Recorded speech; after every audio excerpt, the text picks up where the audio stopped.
My only reward for sleeping under the open sky that night was the truth.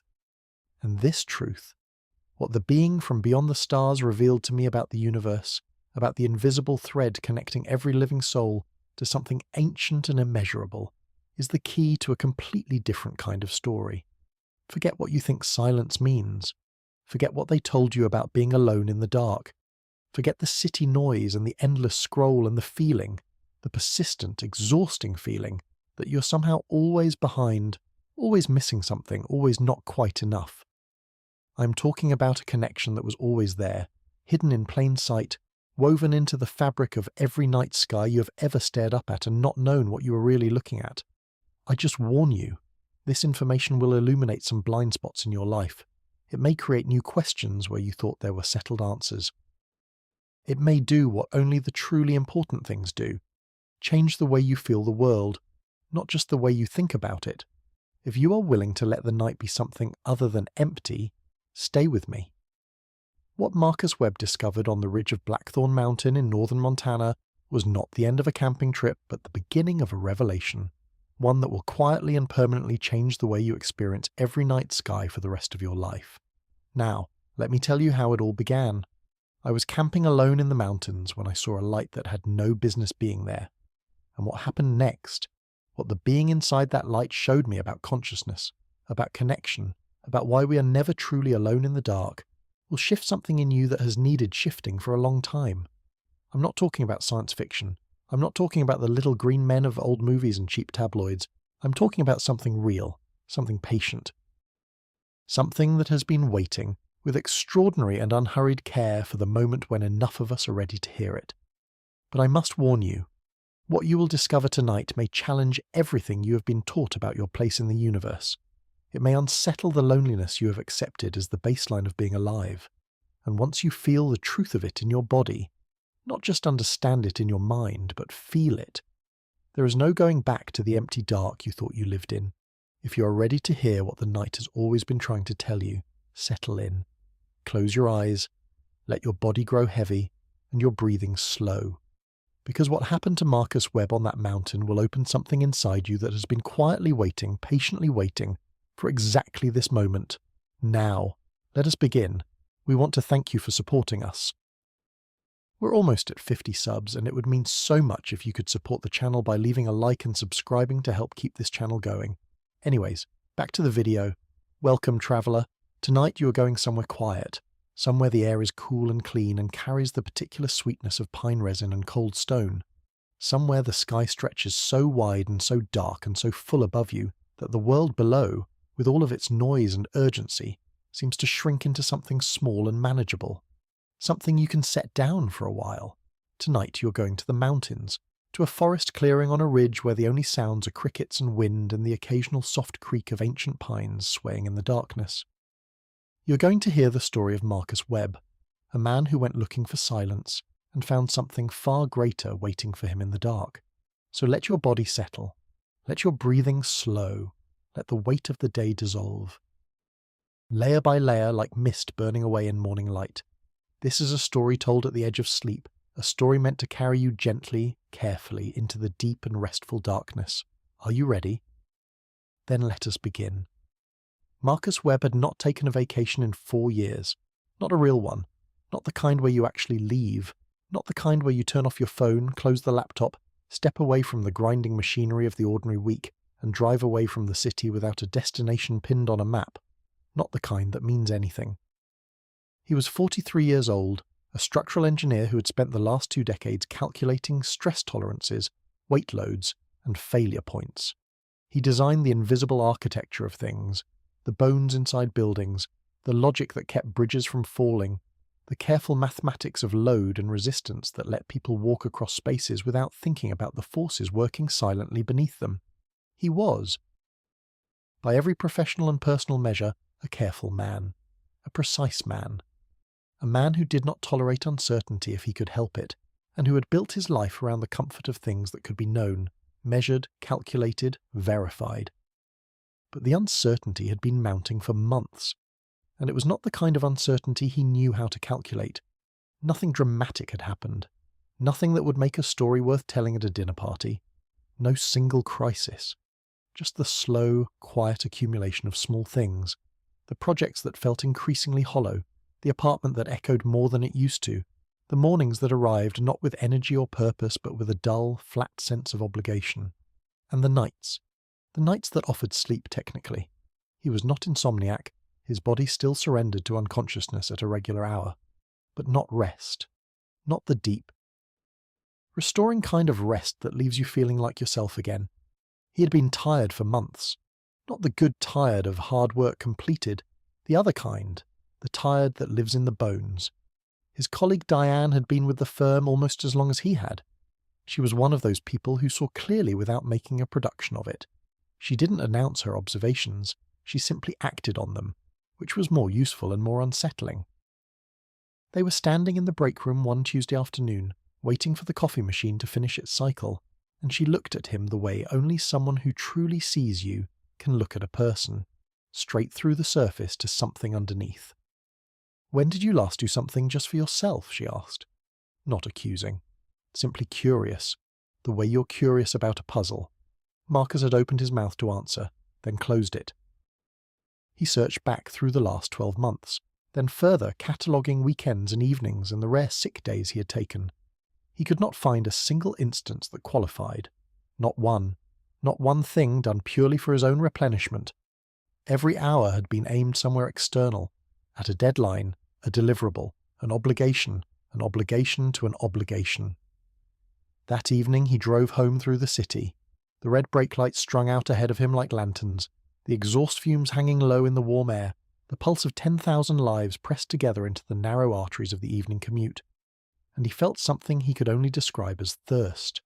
Not for water, for space, for sky, for the particular sensation of being somewhere that did not beep or buzz or scroll or demand an immediate response.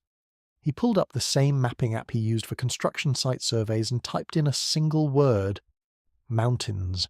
The results populated in seconds. Ranges and peaks and ridge lines stretching across the entire northwest. He scrolled through them for a long time, something almost meditative in the scrolling, until one name stopped his thumb: Blackthorn Ridge, northern reaches of the state, 6 hours from the city, remote permit area, no campground facilities, no cell service, 40 square miles of designated wilderness, with a single trail into a high-ridge meadow and nothing else. He looked at the satellite image for a long time: dark forest, pale rock, the thin white line of a trail ascending through the green. Then he booked the permit for the following Friday. He told no one except Diane, who smiled as if she had expected this and said only, "Good."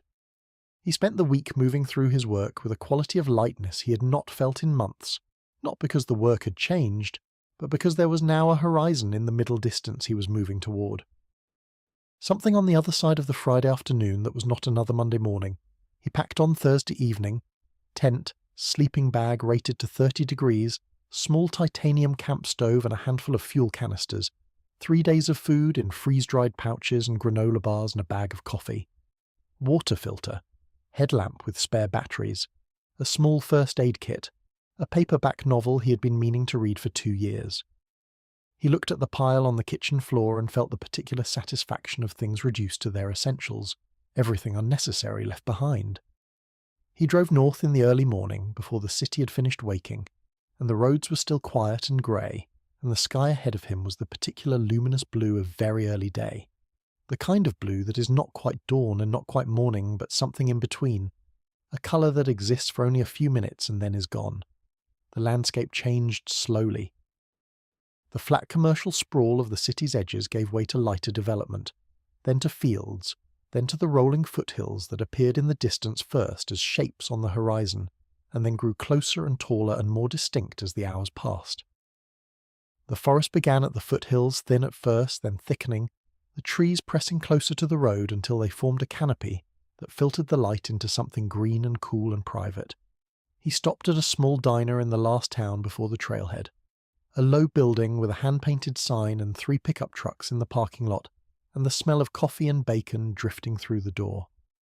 A woman behind the counter with grey-streaked hair and warm, unhurried eyes brought him coffee before he had finished sitting down. He ordered eggs and toast and looked out the window at the mountains above the tree line while he waited. "You camping up on Blackthorn?" she asked, setting his plate down. "That's the plan," he said. She nodded slowly, looking at him with a particular calm appraisal of someone who had watched many kinds of people pass through a place and had learned to categorize them quickly. "Good ridge," she said. "Real clear nights up there. Clearest you'll see." She paused. Refilled the coffee without being asked. "Don't be alarmed if you see lights," she said. Marcus looked up from his plate. "Lights?" She smiled. Not the smile of someone about to make a joke. The smile of someone sharing a fact they know sounds like one. "Some folks see them up there," she said. "Some don't. Either way, they won't hurt you. Just lights. Moving kinda slow, like they're looking at something." She picked up the coffee pot and moved down the counter to another customer, leaving Marcus with his eggs and the image she had placed in his mind. He drove the last 40 minutes to the trailhead with the windows down. The air at elevation smelled different, cleaner, older, carrying the mineral cold of snowmelt even in summer. He could feel his lungs doing something they hadn't done in months, opening properly. He shouldered his pack at the trailhead and walked into the forest, and the trees closed over the trail behind him, and the world he had come from fell away like a coat he hadn't realized he was still wearing. He moved through the afternoon. The trail climbed steadily. The air cooled with elevation. The light shifted from gold to grey to the deep, expectant blue of early evening. By the time he reached the clearing his permit designated, the first stars were appearing. He set up the tent by feel as much as sight. The automatic competence of someone who had done this enough times that the hands knew what to do without the mind needing to supervise. He boiled water on the small stove and ate something that was technically dinner, and sat on a flat rock at the clearing's edge and turned his face up, and the stars came. Not the sparse, washed-out scatter of stars visible through the light pollution of the city. A handful of the brightest ones, wan and unimpressive against the orange glow of the sky. But the full, extraordinary, uncountable weight of them. The Milky Way arcing overhead like a river of light. Thousands upon thousands of individual points, and behind them thousands more, and behind those thousands more still, stacked back into a depth that the eye could feel even if it could not see. Marcus Webb, structural engineer, calculator of forces and tolerances, sat very still on his rock and felt something arrive in him that he had almost forgotten was possible. Awe. Clean, simple, uncomplicated awe. The kind that doesn't need explaining or defending. The kind that simply is. He stayed outside long after he should have turned in. The temperature dropped and his breath came in small pale clouds, and the pines swayed gently above him, and an owl called from somewhere deep in the dark. A long, low call that seemed to belong to a different and more honest era. He did not check his phone. There was nothing to check. He did not think about projects or deadlines or the quarterly review he had been dreading for 3 weeks. He sat on his rock and he breathed and he looked up. And some part of him, some tight, exhausted, overmanaged part that had been holding itself rigid for years like a muscle clenched too long, began very quietly to let go. When he finally crawled into the tent and into the sleeping bag, he lay still for a long moment just listening. Wind, pines, distant water, some small creek somewhere down the slope, the silence between sounds, which was not silence at all but a different kind of fullness. He was asleep within minutes, deeply, completely, dreamlessly asleep, the kind of sleep that is like a door closing gently on everything, until just after midnight, when something woke him. Not a sound exactly, more like a change in the quality of the air, a shift in the quality of the dark, a sense, wordless, immediate, impossible to ignore, that something outside had changed. He lay still, listening to his own heartbeat. Then he saw it. Through the thin nylon wall of his tent, a soft pulsing light, blue-white, steady, unlike any star or moon or headlamp or campfire he had ever seen. He unzipped the tent and looked out, and the night was no longer empty. The light was not on the ground, and it was not in the sky, not exactly. It hovered somewhere between the two, 30, perhaps 40 feet above the far edge of the clearing, moving with a slow and deliberate patience that reminded Marcus, absurdly, of a lantern swinging in a gentle breeze, except there was no breeze, and there was no lantern, and this light was roughly the size of a car.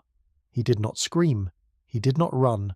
Later, weeks later, months later, in the quiet of his apartment when he turned the memory over in his hands the way you turn a smooth stone you found on a walk, he would think about this, why he hadn't run. And the only answer he could find, the only honest answer, was this. The light did not feel threatening. It felt like something that was waiting. The specific quality of patience in its movement, that slow, looping, unhurried arc above the clearing's edge, was not the patience of something about to strike. It was the patience of something that had been here before and expected to be here again, and was simply taking its time. Marcus sat at the entrance of his tent with the sleeping bag around his shoulders like a cape and watched. The light moved in its slow arcs. It pulsed with a rhythm that was, after a while, almost soothing, a soft brightening and dimming like slow breathing, like the rise and fall of a chest at rest. He noticed, without exactly meaning to, that he had matched his own breathing to it. In, bright, out, dim, in, bright, out, dim. He did not know how long he sat like that, long enough for the cold to settle deep into his hands and feet.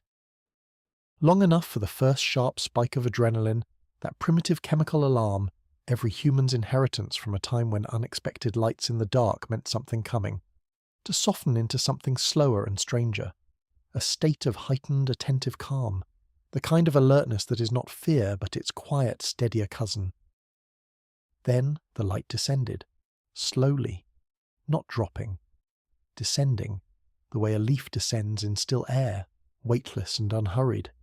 The blue-white shifted and warmed as it came down, moving through a spectrum from cold to amber, and in that amber warmth Marcus saw a shape form at the clearing's edge, among the roots of the oldest pines. A figure, standing very still. Tall. Taller than any human Marcus had encountered, though not impossibly so. 6.5 feet, perhaps 7, but slender in a way that made the height read differently than it would on a human frame. It wore something that was not quite clothing, something that moved with the surrounding dark, not blending into it, but in conversation with it, shifting slightly at the edges the way shadows shift at the edge of firelight. Its face, at this distance, was composed and still. The head was proportioned differently than a human's, a little larger relative to the body, the features smoother, the geometry of them more symmetrical than symmetry alone could account for. It was looking at him. Marcus became aware that his heart was beating very fast and very quietly at the same time, a paradox that his engineering mind noted with a kind of clinical detachment, and he held on to that detachment like a handhold on a cliff face. He could think about this. He could be present for this. This was data. The figure was not approaching. That was data. The figure was standing at the clearing's edge with its arms at its sides, posture open, nothing aggressive in its silhouette or in its stillness. That was data. The light around it had warmed rather than brightened as it descended, and warmth did not typically accompany threat. That was data. Insufficient data to conclude this was safe, but insufficient data to conclude it was dangerous either. Marcus stood up. He pulled the sleeping bag tighter around his shoulders, stood at the edge of the tent's shadow and raised one hand. Palm open, arm steady. Not a wave, exactly. More of a declaration, I see you. I am still here. I have not run. The figure raised one hand in return. The gesture was so simple, so recognizable, so quietly and perfectly human in its form, that Marcus almost laughed out loud. The absurdity of it, the grace of it. Two beings, on opposite sides of an alpine meadow at midnight, raising their hands to each other in the oldest possible gesture of acknowledgement. Here I am. There you are. He stood. The figure stood. The stars turned above them both. What are you? Marcus thought. Not a question he was sending, just a thought. Wandering through his mind the way thoughts do when the mind has no procedure to follow and must improvise.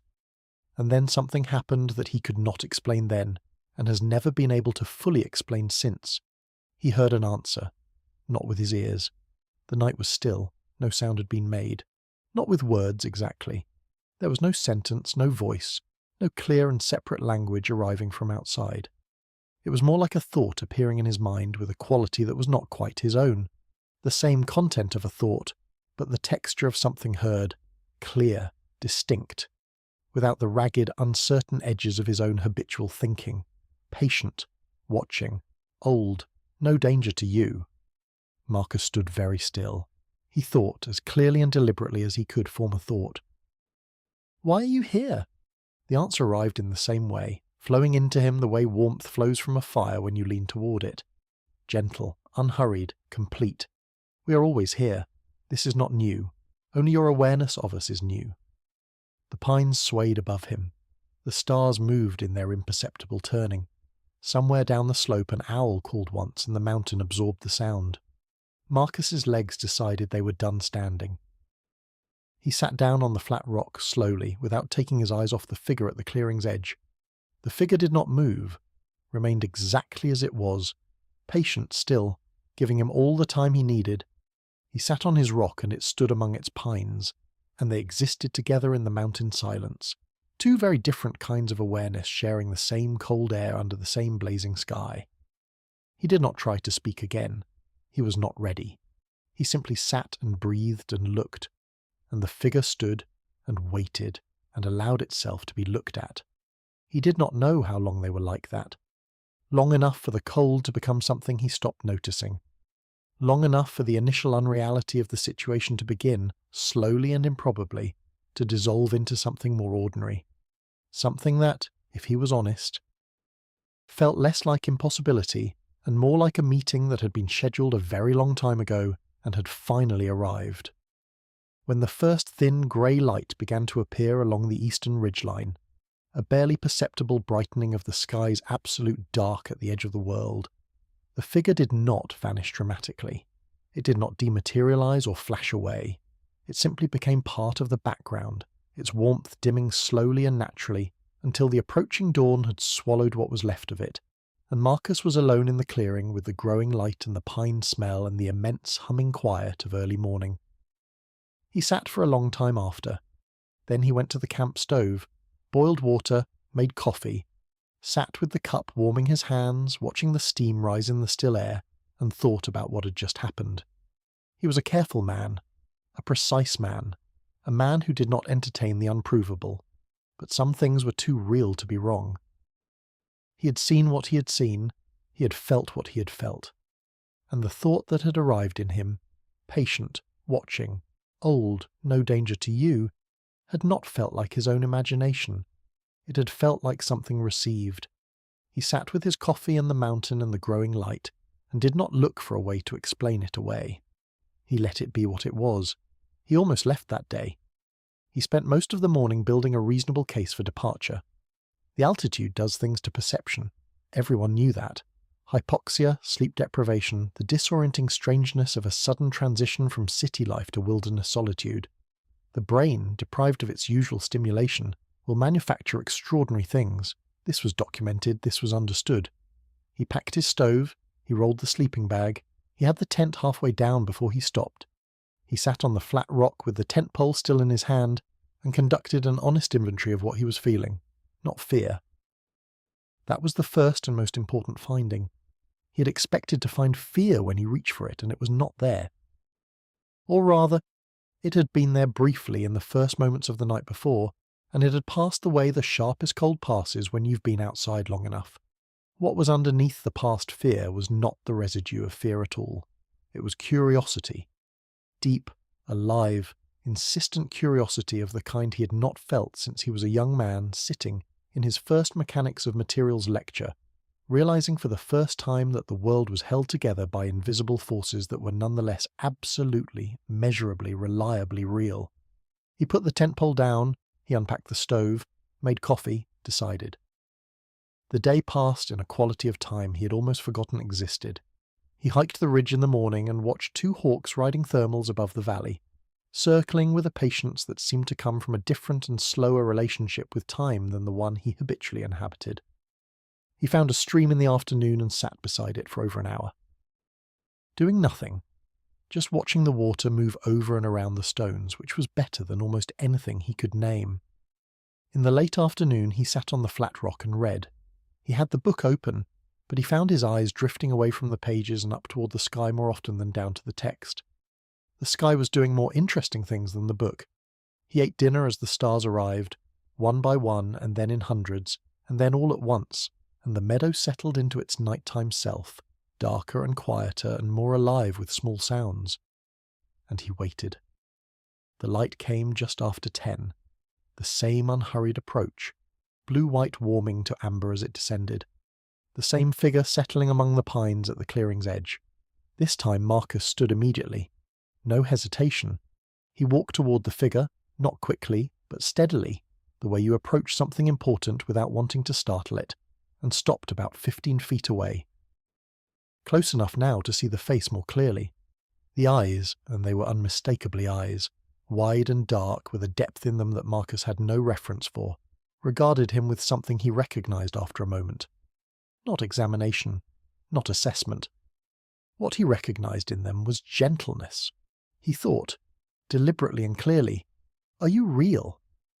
What arrived back was warm and brief and carried what he could only describe as affection, more real than most things you spend your days with. He almost smiled at that. It had the quality of a joke that was also entirely serious. "You communicated with me last night," he thought. "I felt it differently than ordinary thought." "Yes, we communicate in the way your mind can receive, not sound, not image. Closer to what you would call understanding, direct transfer of meaning. Can I ask you questions?" A pause. Not hesitation, consideration. The particular quality of someone taking the question seriously enough to answer it honestly. Some questions have answers I can give. Others have answers you can only find yourself, and giving them to you directly would be like carrying you rather than walking beside you. But ask. Marcus looked up at the sky for a moment, his new instinct now to look up when thinking, and then back at the figure. "How long?" he thought. "How long have you been watching? Longer than your languages have existed, longer than your cities, longer than your species has called itself by a name, since your first ancestors sat at their fires and looked at these same stars and felt the same thing you felt last night." Marcus absorbed this slowly, the way cold water absorbs heat. "Why?" he thought. "Why watch us? Because you are interesting. Because consciousness, the particular kind you carry, aware of its own awareness, capable of imagining things that do not yet exist, is rare enough in the universe that when it appears, it earns attention, and yours in particular is at a specific and important moment, which is why there are more of us here now than there were even a generation ago. A moment, he thought. What kind of moment? The answer came with more weight than the previous ones. Not heavier exactly, but carrying more significance, more care in the transmission. A balance point, it said, between the part of you that knows what you are and the part that has been persuaded to forget, between the version of your civilization that understands its connection to the whole, and the version that continues believing in its isolation. The outcome is not predetermined. It depends, as it always has, on individual choices, on individual minds, including mine, Marcus thought, including yours, including everyone who sits still enough to feel what you're feeling now.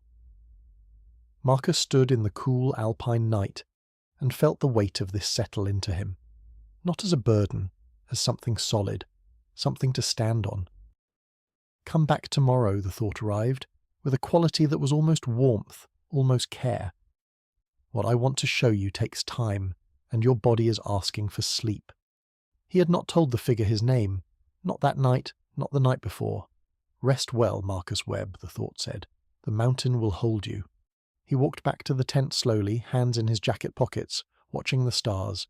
He lay down in the sleeping bag, and the dark of the tent was absolute and comfortable, and he thought, it knows my name. And then he thought, of course it does. And then he was asleep. It was a different quality of sleep from any he could remember. Not deeper, exactly. Depth was the wrong metric, more complete. As if every level of his nervous system had found its appropriate rest simultaneously. As if something in him that was usually still slightly awake, slightly vigilant, had finally been given permission to put itself down. He did not dream. Or perhaps he dreamed something so close to what waking life was becoming that the boundary between them had grown indistinct. He slept until the sun was well up, and the birds were loud in the pines, and the meadow was gold with morning light, and he lay in the sleeping bag for a long time after waking, simply being warm and still, and the particular quality of grateful that has no object, just gratitude, loose and clean, and belonging to no specific thing. Then he made coffee and went to sit on his rock. The flat rock was warm from the morning sun. He sat on it with both hands around the cup and looked at the clearing and thought, I'm going to stay, not for 3 days, for as long as the permits allow, for as long as it takes, for as long as something in him kept saying, there is more, stay, there is more. He stayed. On the third night the figure showed him things. They were sitting now, or something close to sitting. Marcus cross-legged on the meadow grass, the figure on a fallen pine at the clearing's edge, a posture so surprisingly ordinary that Marcus had caught himself almost smiling at it. The fallen pine had been there for years, grey and smooth and stripped of bark. Whatever the figure was, it had found the natural thing to do in the presence of a natural seat. You want to know what you are, the thought arrived. It is easier to show than to say. And the images came, not projected, not external. They arrived inside his awareness the way memory arrives, complete and immediate, vivid as experience, carrying the particular feeling of things that are real. Not hallucination. He was alert and cold, and could feel the ground beneath him and the air on his face, but a kind of parallel knowing. His senses functioning normally while an additional layer of understanding moved through him. He was above the earth, not physically. His body was in the meadow. He could feel it, but his perception had extended outward, far outward, and beneath him the planet hung in the dark the way he had only ever seen it in photographs. Blue and white and astonishingly, heartbreakingly beautiful, nested in the vast dark the way a jewel is nested in its setting, precise in its distance from the sun, tilted at exactly the angle that gives it seasons, wrapped in its thin, miraculous layer of air. He felt its age, 4.5 billion years, not as a number, but as a felt reality, the weight of that duration in the rock, in the iron core turning slowly at the planet's heart, in the ancient seabeds that are now mountains, in the mountains being slowly returned, grain by grain, to the sea. This long, the thought came, a very long time of conditions aligning just so, before any of what you know was possible. The image shifted. Time moved. Marcus watched. In a sensation like deep dreaming, or like watching a film at a speed that compressed millennia into moments. The first chemistry in the young ocean. Simple, accidental, beautiful in its accident.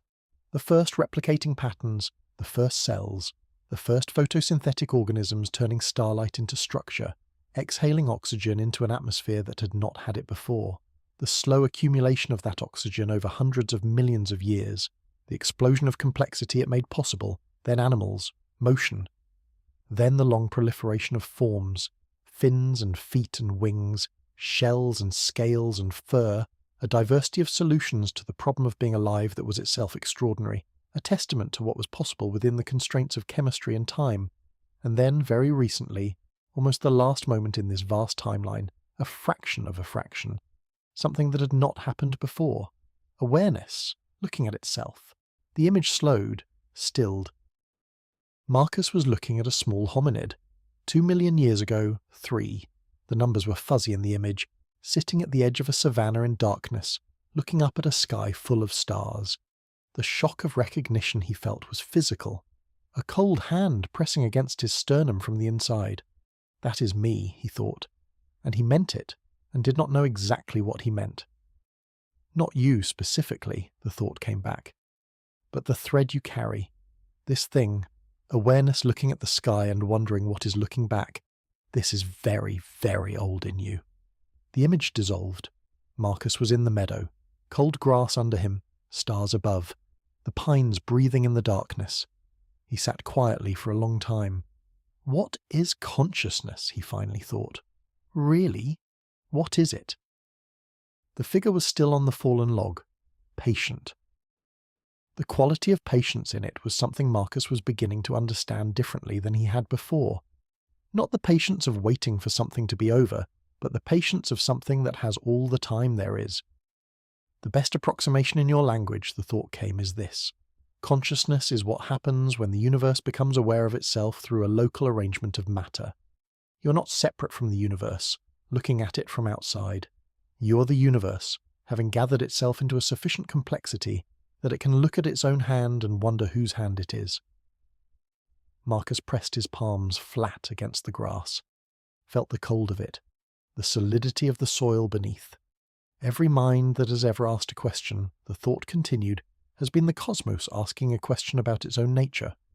There is no separation between the questioner and the thing being questioned. There is only the question momentarily taking a form that can ask it. He thought, and are we alone? Is there other awareness out there asking the same question? What arrived was not an answer so much as a reorientation, a gentle shifting of the question's terms. Look at the sky, the thought said. He looked up. The stars blazed. More than he could count, more than the mind could hold as individual objects, pressing against each other across the whole dark dome of the night. How many, the thought asked. Too many, he thought back. Each one a sun, most with planets. Many of those planets with the conditions that allow chemistry to accumulate into complexity. Some of that complexity arriving over time at the threshold yours did. Awareness looking at awareness, capable of love and mathematics and music and grief and wonder. You are not alone. You have never been alone. The distance between expressions of awareness in this universe is vast. But distance is not absence. Emptiness is not the same as nothing. The night sky is not empty because you cannot see what fills it. Marcus lay back on the grass. He needed to be horizontal for this, needed the ground beneath his whole length. The certainty of earth against his back. The stars blazed down at him. He thought, do the others know about us? Yes, many of them. Your particular expression of awareness is known at distances you would find surprising. The emotional intensity of your species, the depth of feeling you are capable of, the range of it, the way it shapes everything you make and do and say. This is notable, not universal, not shared by all forms of awareness, specific to you. And your art, the thought continued, your music, your stories, the particular form you give to narrative, the way you encode feeling into sequence, the way you use story to carry the felt experience of one life into the interior of another. This is something that generates attention. My stories? Marcus thought. Yes, this is not small. You are, in ways you do not fully appreciate, extraordinary storytellers. You have been transferring your experience into other minds through the medium of story since before you had writing, since before you had agriculture, since the first one of you sat at a fire and said, something happened to me, and the rest gathered closer to hear. This is not a minor thing. It is one of the most powerful things awareness has found to do with itself. The ability to take an interior experience, a feeling, a revelation, a moment of understanding, and give it a form that can survive the death of the individual who had it. That can be received by minds that never met the mind that sent it. That can cross time. You are a species that figured out how to make understanding immortal. Marcus lay in the grass with the stars turning above him and felt the particular weight of that slowly settle into him. Not as a compliment, as a fact, as a thing about his species that was simply true and that he had not until this moment understood. We make stories, he thought, and they survive. They survive. The thought echoed back, and some of them reach further than you know. He lay there in the cold and the starlight for a long time, not thinking, just breathing, just feeling the earth beneath him, and the sky above, and the ancient, patient presence among the pines.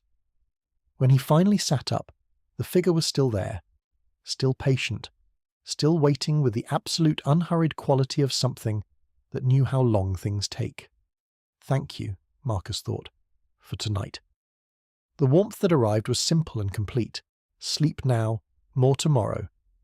And he went to his tent and he slept, and the sleep was clean and deep and full of something that might have been, or might have been close to, peace. The question came to him before the fourth night even arrived. He was sitting by the stream in the afternoon watching the water. He had been watching the stream more than he had watched anything in years, not studying it, not analysing it, just watching. It had occurred to him, bird. After several days of this, that watching moving water was perhaps the simplest and most complete form of rest available to a human nervous system. Something about the movement was just complex enough to hold attention without demanding it. Something about the sound of it was just irregular enough to prevent the mind from habituating. It kept you present without requiring effort. He had been thinking about sleep, about how deeply he had been sleeping since arriving on this mountain. Every night deeper than the one before, and not just deeper, more restoring. He had woken this morning with a clarity in his mind that he associated with being young, with being 23 and still new to the world and finding it interesting rather than exhausting. He had not woken up feeling 23 in at least a decade. He wondered about this. He was the same person who slept poorly in the city, the same nervous system, the same brain, the same accumulation of whatever made him him. What was different here? That night, when the figure came, the question was the first thing he sent. Why do I sleep so well here? The figure had settled on its fallen log. The warmth of its presence was something Marcus had adjusted to by now. It was like the warmth of a fire, something you didn't notice until you moved away from it and felt the cold. Your nervous system, the thought came, is calibrated to a much older version of this world than the one you have built. It evolved. The particular machinery of your sleep, the chemistry of it, the sequences and stages and rhythms of it, over millions of years in environments that were dark when it was dark, cold when it was cold, quiet when it was quiet, and lit by fires and stars rather than by the particular wavelengths of light that tell the body it is still midday. In your cities, even when you are still, even when you are trying to sleep, your body is receiving a continuous stream of information that it must evaluate. Light at frequencies that signal the body, it is not yet night. Sounds at volumes and rhythms that predate human engineering. That the ancient part of the nervous system, the part that cannot be reasoned with, evaluates automatically for threat. The electromagnetic signature of your technologies, which is not nothing, which the body does detect even if the mind does not register it. Your sleep in the city is not full sleep. It is partial sleep, maintenance sleep, the minimum required to prevent breakdown. Your nervous system never fully releases the evaluation of its environment. Some part of it is always slightly awake, slightly on watch. Here, there is nothing to watch for. The dark is truly dark. The air carries the chemical information of a landscape that has not changed significantly in 10,000 years. The same resin, the same mineral cold, the same biological compounds from soil and bark and moss that your ancestors breathed around their fires. The sounds are the sounds of a world that has never required your defensive attention. Wind, water, birds, insects. Every sense tells your body, nothing is coming. The watch is over. Rest completely. And so you do. Marcus thought about this. He thought about the glow of the city through his curtains, the refrigerator hum, the sirens, the always available notifications pulsing against the bedside table. And what about sleep itself, he thought? What is it? What is it actually for? The answer came slowly, with care, as if the figure was selecting each image precisely. Sleep is the state in which your consciousness releases its grip on the management of the waking world and directs its energy inward. Toward repair of the physical machinery of the body, the immune maintenance, the cellular restoration, the cleaning of metabolic waste from the brain tissue that is impossible while the brain is active, toward the consolidation of memory, the filing of experience from the temporary storage of the day into the longer-term architecture of who you are becoming, toward the integration of emotion, the metabolizing of what has been felt, so that it becomes information rather than weight. Sleep is not the absence of consciousness. It is consciousness doing a different kind of work. And when it is interrupted, when the body cannot achieve the deepest levels, when the nervous system remains partially active throughout the night, this work is incomplete. Every night of incomplete sleep leaves something unrepaired, unintegrated, unprocessed. And these deficits accumulate, not dramatically, not in ways that call obvious attention to themselves, but the quality of experience degrades. The sharpness of perception dulls, the emotional range narrows, the sense of meaning, the feeling that things matter, that you're present to your own life, becomes harder to maintain. This, the thought said, quietly, is what you have been living with. Not a deficiency of intelligence or motivation or will, a deficiency of repair. Marcus was quiet for a moment. He could feel the truth of this in his body. The way the words did not surprise him, but confirmed something he had already half known. Is that why I felt so flat, he thought, before I came here? Yes, the flatness of a system that has been running without adequate maintenance for too long. Not broken, but approaching a threshold. He sat with that for a long moment. And here, on this mountain, what is different beyond the dark and the cold? The figure was still. The pines swayed above them both. Something less material, the thought arrived. Something that your tradition has named in many different ways over many centuries, in many different cultures that arrived at the same observation independently. What, he thought? The sense of being held, the sense that the night is inhabited, that the dark is not empty but full of presences that are old and patient and that mean you, specifically, neither harm nor abandonment. Your deepest anxiety, older than language, older than thought, woven into the nervous system at a level below consciousness, is the fear that you are alone, that beyond the edge of the firelight is nothing, that the dark is truly empty, and that you, brief and small and mortal, are alone in it. This fear is ancient. Your ancestors were small creatures in a world full of large and dangerous things. The dark held real threats, and the body that survived was the one that never fully relaxed its vigil in the dark, never fully trusted that nothing was coming. You carry that body. You carry that old vigilance. But the belief that underlies it, the belief that the dark is empty, that you are alone in it, that belief is simply wrong. The dark has never been empty. It is full. It has always been full. Full of things older than your planet, older than your star, full of patient observers who find you remarkable enough to watch, full of connections between all the forms of awareness in this universe, invisible as gravity but just as real. When you sleep and some part of you knows this, truly knows it, feels it in the body rather than merely understanding it in the mind, something in the nervous system releases the last of its ancient vigilance. And what is possible in that total release is extraordinary. This is what you have been sleeping in these past nights, not the knowledge I've given you, the feeling, the felt reality of not being alone. The body believes it, and so it rests. Marcus lay back in the grass. He felt the earth solidly beneath him. He looked up at the stars and felt in his body what the figure had described, a warmth, a quality of inhabited presence in the air around him, as if the darkness itself were attentive, as if the night had eyes that were not cold or scrutinizing, but simply there, quietly, steadily there. You should sleep now, the thought said, not because anything is ending, because your body is ready, and being ready is enough reason. He walked back to the tent. He lay down. He let his eyes close, and the mountain held him, as it had held him every night since he arrived, and the sleep that came was deep and dark and full of the knowledge, carried in the body rather than the mind, that he was not alone in it. On the fourth night, Marcus asked the question that had been building in him since the first contact. He was no longer afraid. He had moved through fear and wonder and bewilderment and disorientation, and had arrived somewhere that he recognized, in a distant way, as being similar to what he felt at the end of a very long and difficult calculation.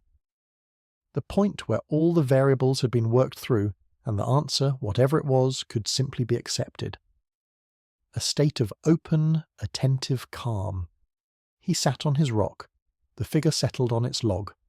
What is it like, Marcus thought, to be what you are? This question was greeted with the longest silence yet. Not reluctance. Something more complex. The particular consideration of someone trying to find, in a language not their own, adequate words for something large and specific. The translation problem that exists between any two very different kinds of mind.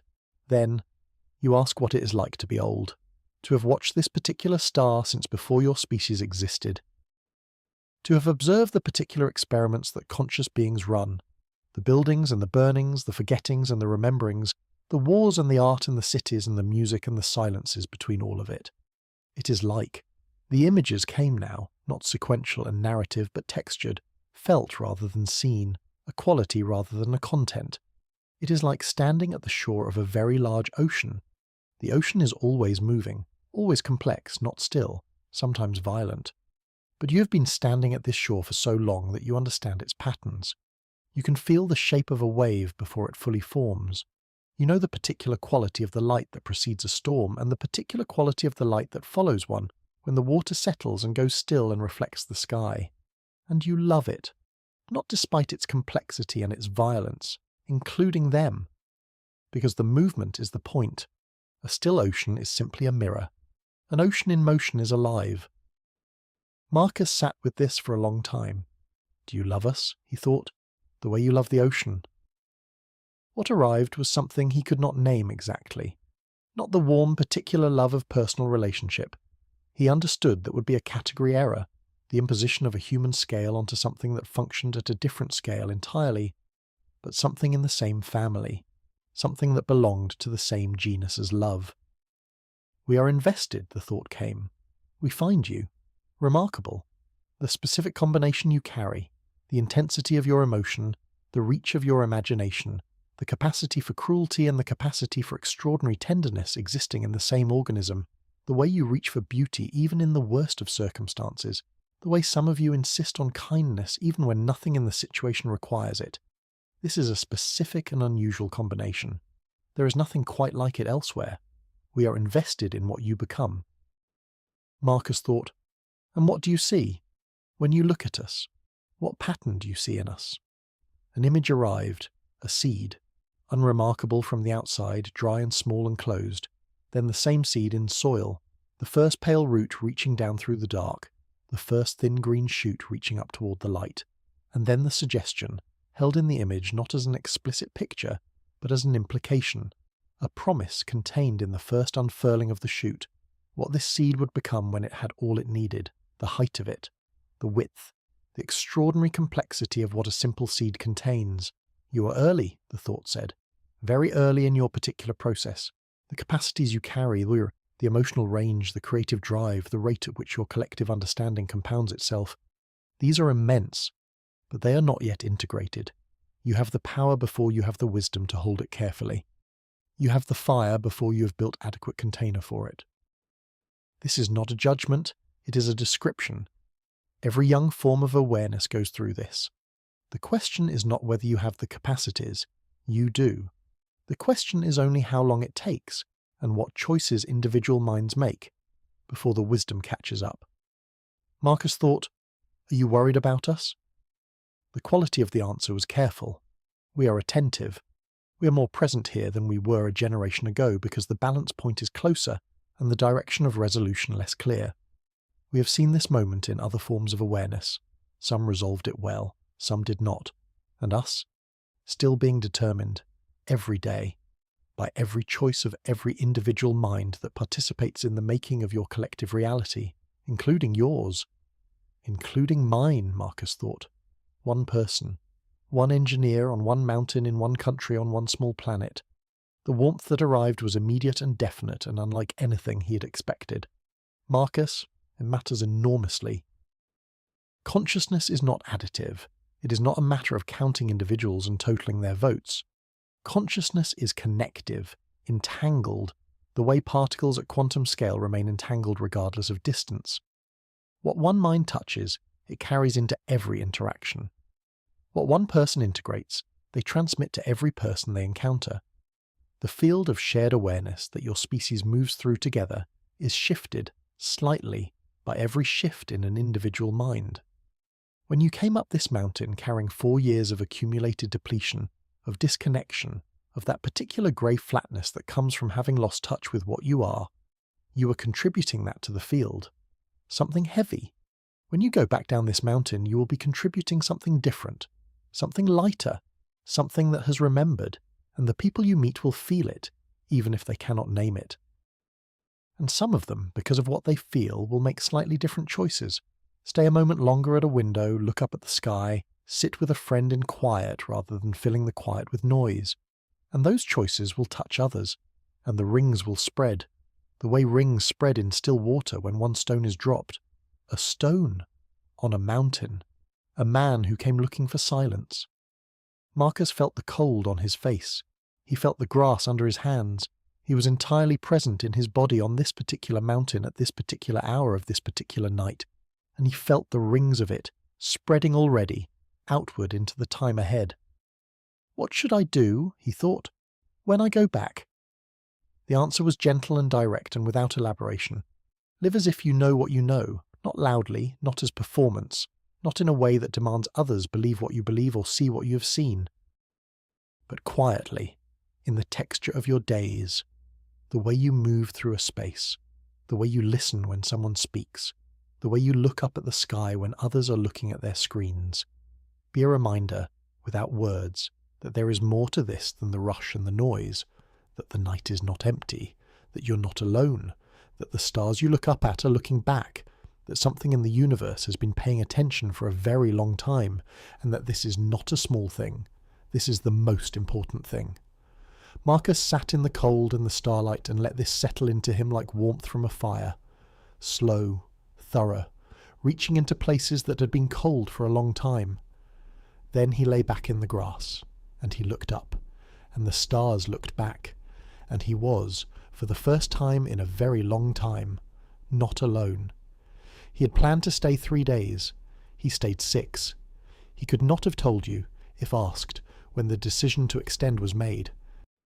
It was not a decision exactly, as it was more like noticing on the morning he had planned to leave that he was still there, still on the mountain, still not ready. And then the following morning the same, and the morning after. He had enough food. His permit was for 7 days. There was no reason to leave. There was every reason to stay. The extra 3 days had a different quality than the first 3. The urgency had gone out of the experience, not the significance, but the urgency. He no longer felt the press of questions he needed answered. He felt instead something more like being settled, at home, in a place that had received him and that he had received in return. He hiked. He read both paperbacks twice and then read them a third time, finding different things in them than he had found before. He sat by the stream and watched the water with a quality of attention he could not have given it a week ago. He watched the hawks. He watched the stars come out each evening. He noticed things he would not have seen in the first 3 days. The way the light on the pines changed by the hour, the way the meadow had its own particular smell at different times of day, the particular songs of individual birds that he was beginning to be able to distinguish from one another. He was learning the mountain, and the mountain, in the particular way that natural places have, was learning him. Each night the figure came. Sometimes they communicated, sometimes they did not. Some nights Marcus sat on his rock and the figure stood among the pines, and they simply existed together in the silence. And this was, he was coming to understand, also a form of communication. On the 5th night, the figure told him about other worlds, not dramatically, not as revelation. As information, offered the way you offer information to someone who is ready for it, and who has been patient in the waiting. There are patterns, the thought said, that repeat across many forms of awareness in many places, not because of communication between them, many developed in isolation without any contact with others, but because awareness, when it reaches a certain complexity, arrives at similar questions, and similar questions explored far enough tend to arrive at similar understandings. The understanding that the individual is not separate from the whole, the thought continued, that what one part does, the whole feels, that cruelty and care both move through the system and both return, that the story you tell about who you are, individually and collectively, shapes the reality you create. This, it said, has been discovered independently by awareness after awareness, across centuries and across light years. The specific form it takes is always different, shaped by the particular history and chemistry and experience of the civilization that discovers it. But the core of it is remarkably consistent. You are connected. Everything is connected, and how you treat the connection matters. On the 6th night, the last night, something different happened. Marcus knew it was the last night before it began. There was a quality to the evening, the particular saturation of the air, the way the stars pressed closer, the smell of the pines unusually strong and clear, that felt like a fullness. The last note of a long piece of music carrying all the resonance of everything that preceded it. He sat on his rock and the figure came to the clearing's edge, and then, for the first time in 6 nights, the figure walked toward him. Not all the way, but closer than it had come before. It stopped perhaps 10 feet away and Marcus could see its face clearly.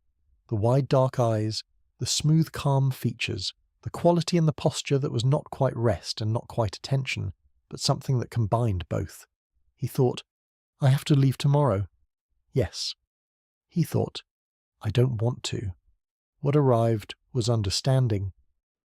Complete, unhurried, non-judgmental understanding. The understanding of something that knows this particular feeling intimately, that has watched it in many forms across many years. You're afraid that what you found here will not survive the transplantation, the thought said, that the piece belongs to the mountain and will not travel with you. Yes, exactly that. You are partly right, the thought said, and partly wrong. Let me be clear about both parts. What you feel here, the peace, the sense of connection, the felt knowledge that you are not alone, none of this belongs to this mountain. The mountain made it audible. The mountain removed enough interference that you could finally hear it clearly. But it did not create it. It was already present. It is present right now, tonight, in your apartment in the city.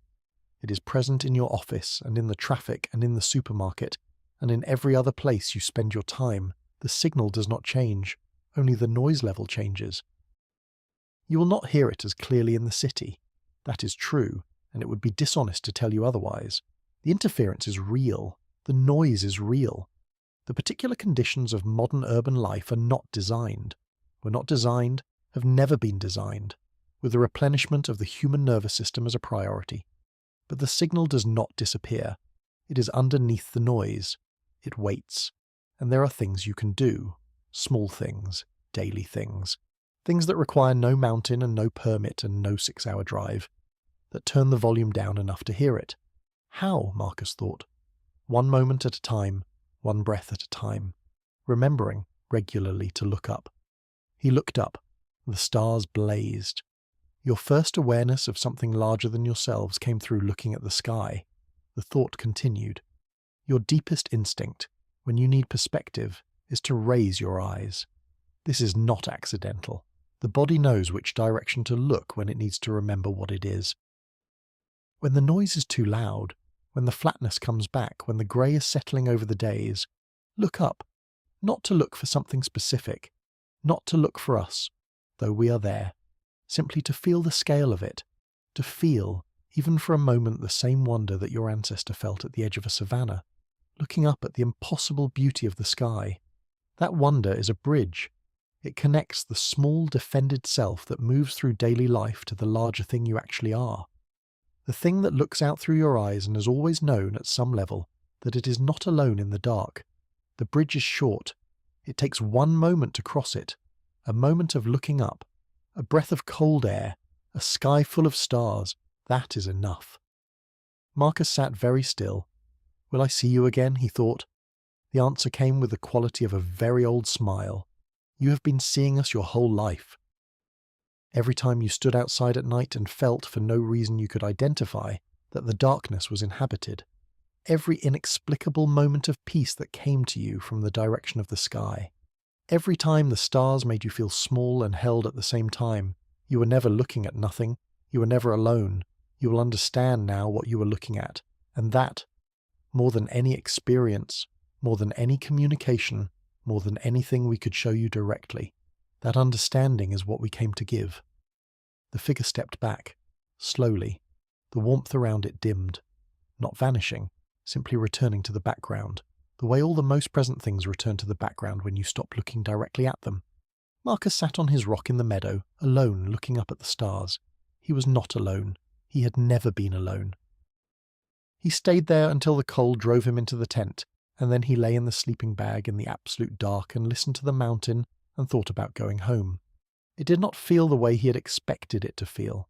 It felt like something he was ready for. He broke camp in the early morning, slowly and without hurry. He had spent enough time on the mountain to know its morning rhythms by now. The order in which the birds began, the way the light came first as a general brightening of the sky rather than a direct light, then as a golden angle from the east that caught the tops of the pines before the meadow, then as full morning filling the clearing like water filling a vessel. He let all of this happen before he began packing. He wanted to be present for the mountain's morning one last time. He folded the tent carefully. He rolled the sleeping bag the way you roll something you want to last. Tightly, with attention, not hurriedly. He washed his camp dishes in cold water from the stream and dried them with a small towel and packed them away. He stood at the edge of the clearing with his pack on and looked at the flat rock. The fallen pine. The pines themselves, ancient and calm, indifferent to his coming and going in the way that things which have been alive for a very long time are indifferent to the comings and goings of shorter lives. He looked up, blue sky, a single hawk turning in the morning air high above the ridgeline. He breathed. Then he walked down the trail. The descent took 2.5 hours. He moved slowly, attending to the path, to the shift in the forest, as he lost elevation, to the way the air changed as he came down, warming gradually, growing subtly more complex. Picking up the first traces of the valley below, a smell of dust and hay from a farm somewhere distant, the sound of a vehicle on a road far away, the world coming back. He sat on a rock at the trailhead for a long time before he got in the car. Not reluctant exactly, attending, marking the transition. He drove back through the forest and then the foothills and then the plains. He stopped at the diner, the same diner, at the edge of the last town before the highway. The grey-haired woman was behind the counter. She saw him come through the door and the look on her face was the same quiet, knowing expression it had been when he left, as if she had seen this look on faces before and knew what it meant. She brought coffee without being asked. "Good trip?" she said. "Yes," he said, and found, as he often found now with the large things, that the single word was both entirely inadequate and entirely sufficient. She looked at him for a moment with those clear, unhurried eyes. "You saw the lights?" she said. "Yes," he said. She nodded once, as if confirming something she had already known, then moved down the counter to check on another customer, leaving him alone with his coffee and the view of the mountains through the window. He ate slowly. He thought about what he was going back to, the apartment with its city glow and its refrigerator hum, the office with its glass walls and its hum of productivity, its always available demands, the projects and the calculations and the quarterly reviews, the traffic, the noise, the flat grey mornings. None of it had changed. All of it was waiting exactly where he had left it. But he had changed. That was simply true, and he felt no need to argue with it, not in ways that would be immediately visible to anyone else. He was the same height, the same age, the same man with the same face and the same history and the same career. But inside that man, something had been rearranged. Something that had been locked had been opened. Something that had gone quiet had begun to speak. He had been on a mountain for 6 nights, and on that mountain something had been said to him, communicated to him, shown to him, that could not be unsaid or unshown. He was not alone. He had never been alone. The dark was not empty. He was part of something enormously larger than himself, and that something was paying attention, had always been paying attention, with a patience and a care that his own small individual life, in all its noise and rush and accumulated fatigue, had never quite let him feel before. He knew this now, in his bones, in his body, as a felt reality rather than an idea, and knowing it in the body is different. He was already discovering this. On the drive back, sitting in the traffic that had greeted him at the edges of the city, he had found that he could look up at the strip of sky between the buildings and feel, even there, even in the noise and the light and the exhaust, a thin, clear note of what the mountain had been full of. Not loud, not obvious, but there, signal under the noise. He paid the bill and left a larger tip than usual, not as performance, just because the woman had told him about the lights, which was a gift, and he wanted to give something back. Then he drove the last 100 miles to the city. His apartment was exactly as he had left it. 6 days of mail on the floor under the slot, the refrigerator humming, the city glowing through the curtains. He stood in the centre of the room for a moment and felt the difference between here and there. Then he opened the window. Cold city air came in, carrying the city's particular complex smell, exhaust and restaurant food and cut grass from somewhere, and the distant smell of the river. He stood at the open window and looked up at the sliver of sky visible between the buildings opposite. 2 stars were visible, just 2. The brightest ones, holding their own against the light pollution. He looked at them for a long moment. They looked back. He made tea and sat by the window and let the city come back to him slowly, on its own terms without hurrying it. He was home, and the mountain was in him, and the stars were still there, whether he could see them or not. This was enough. 3 months after coming down from Blackthorn Ridge, Marcus Webb made 2 small changes to his life. Small by every external measure. The kind that wouldn't appear on any resume or impress anyone at a dinner party. But small changes, he was discovering, are rarely small when they are the right changes. A slight shift in the angle of a window can transform the quality of the light in a room. A small change in the direction you are facing can reveal a horizon you did not know was there. The first change, he began sleeping differently. He bought blackout curtains. He started charging his phone in the kitchen. Not in the bedroom, not on the nightstand, not within arm's reach, for the first time in 4 years. He began opening the window at night, even in cold weather, because he remembered what the figure had said about the body and temperature and the ancient calibration of the sleep machinery. It felt strange at first, too dark, too quiet. His nervous system, habituated to the low-grade continuous stimulation of city nighttime, produced a faint restlessness that it associated with the absence of input. His body kept reaching for the phone that wasn't there. His mind kept generating small, urgent thoughts. Things he should check, messages he might have missed. He lay still and breathed and waited. The restlessness passed. The dark settled. Something that had not been available to him in the city began to become available. Not the depth of the mountain sleep. He was clear-eyed about that, and the figure had been clear about it too. The mountain was the mountain, and the apartment was the apartment, and the interference was real. But something of the mountain's quality was present in the improved darkness, the cold air, the removed phone, something quieter than before, something that allowed the body to go further into its necessary work. He slept better, not perfectly, but better in the way that matters, the way that leaves you feeling like yourself when you wake, the way that puts the sharpness back in perception, the meaning back in things. He noticed and was grateful. The second change, he looked up more, not dramatically, not performatively, just, more often than before, his eyes would lift from whatever screen or surface was demanding their attention and find the sky. During his lunch break, he began walking to a small park 2 blocks from the office and sitting on a bench for 15 minutes with no task and no device, looking at whatever was there.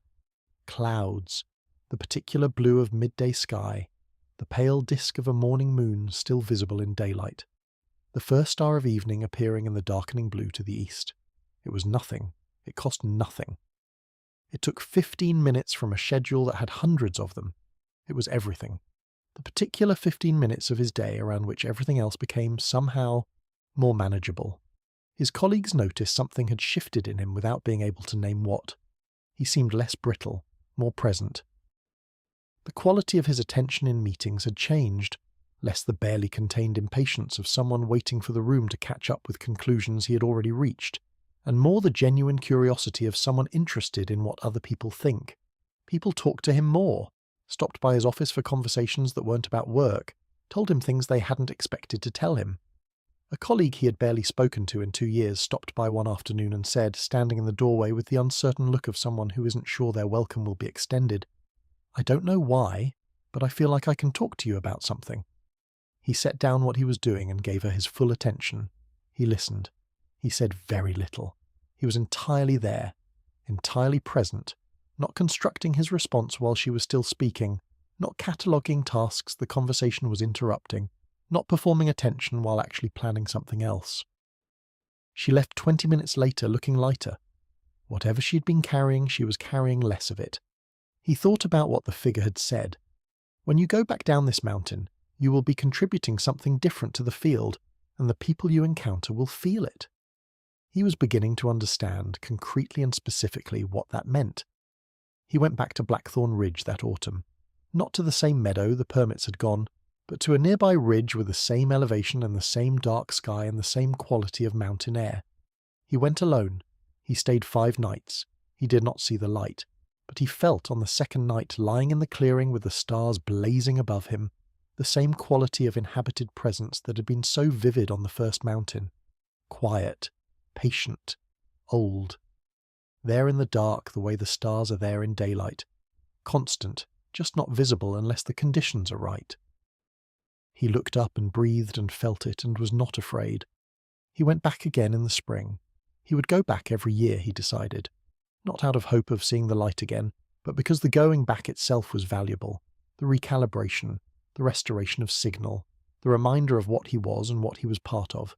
He was a structural engineer. He understood, professionally, the necessity of maintenance. The consequence of deferred maintenance was not dramatic failure. It was the slow accumulation of small degradations, individually invisible, collectively critical. The building that collapses is not the one that was suddenly struck. It is the one that was allowed to develop cracks that were never addressed. He had been allowing himself to develop cracks. He was addressing them now. 3 months after the mountain, Marcus Webb was not a transformed person in the dramatic sense. He had not quit his job or moved to the wilderness, or started wearing different clothes or changed his politics or announced a revelation. He was the same man in the same apartment, in the same city, in the same career. But the texture of his days had changed. The quality of his mornings had changed. The way he felt when he looked up at the sky had changed. The way people felt around him had changed. And these, he was discovering, were not small things. These were the things that determined what it felt like to be alive. On a Tuesday evening in October, 3 months after coming down from Blackthorn Ridge, Marcus Webb stood at the window of his apartment with a cup of tea and watched the city do what it did. The lights, the movement, the 10,000 lives conducting their business in the near and middle distance. He looked up. Above the roofline, between 2 buildings, a narrow strip of sky, dark blue, going towards black. And in it, bright enough to hold their own against the city light, the same 2 stars he had seen on the night he came home. He looked at them for a long moment. He thought, "You are still here." And the stars blazed on, steady and patient and ancient, as they had blazed before he was born and would blaze long after he was gone. And Marcus Webb held his cup of tea and looked up at them and felt, with a certainty that lived in his bones and not just in his mind, that they were looking back, that something old and attentive and patient had its eyes on this small bright interval of awareness, and that this was enough, that this, in fact, was everything. And now, dear traveller, as the story of Marcus settles gently into you like warmth into cold hands, let the mountains come, let the clearing come. The cold, clean air and the pine smell and the blazing stars stretching from one dark horizon to the other, more stars than you could count in a lifetime, all of them burning with their ancient and patient light. You are lying in the grass. The earth is firm and old and solid beneath you. The sky is immense and full above you. And in the forest at the clearing's edge, the old patient presences are there, not watching with scrutiny, simply present, simply there, the way the stars are there, steady, continuous, indifferent to your worries, and completely attentive to your existence. You are not alone. You have never been alone. The night is not empty. It is full, full of things older and quieter and more patient than words, full of a connection that has always been there and has always been waiting for you to be still enough to feel it. Let your body settle. Let the breath slow and deepen. Let the weight of everything you have carried today dissolve, layer by layer, the way mist dissolves when the morning comes, slowly, completely. Without resistance. You're held. You are here. You're part of something enormous and beautiful that has been watching you with patient affection since your first ancestor looked up at the stars and felt the same wonder you are feeling now. And it is watching still. Sleep now, traveller. The mountain holds you. The stars burn on. You are never alone. Good night. Thank you so much for watching. If you'd like to watch more videos like this, please consider leaving a like and subscribing to the channel, as it really helps us continue creating more content. Anyways, see you in the next one. Have you ever been somewhere completely quiet, far from the city under a real night sky, and felt inexplicably that you weren't alone, that something was present with you in the dark? Tell us about it in the comments. We read every single one.